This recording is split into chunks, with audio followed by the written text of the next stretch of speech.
Well, the pickup in travel this year not just confined to tourism. Business travel, both commercial and private, also set for growth. Well, the inaugural Business Aviation Asia Forum and Expo is underway at Singapore's Changi Exhibition Centre. CNA's Yasmin Jonkers look at why the C-suite and celebrities value premium travel. You've seen this many times, where the high flyers exit their jet and then walk straight into a waiting limo, bypassing immigration and the baggage wait. It is an experience beyond business class, and more people who can afford it want it.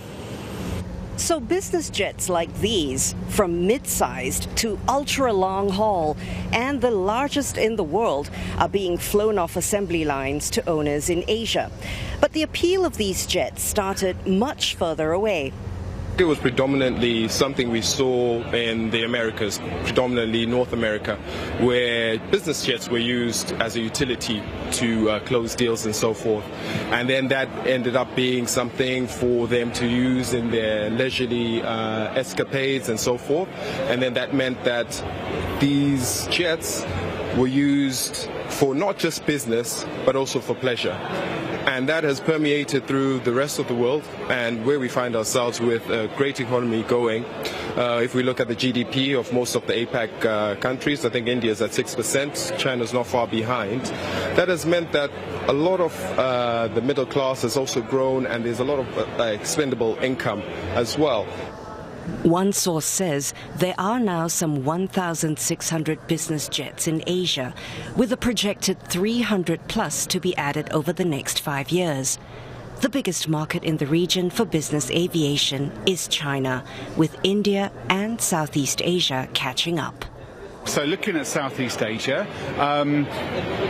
again, it falls into a number of different categories. So the luxury travel destinations, I think, are starting to increasingly play a role post-COVID. So countries such as Vietnam are really ones to watch, I think, in this sector. Thailand as well. Obviously, Singapore has a significant base within the business aviation community as well.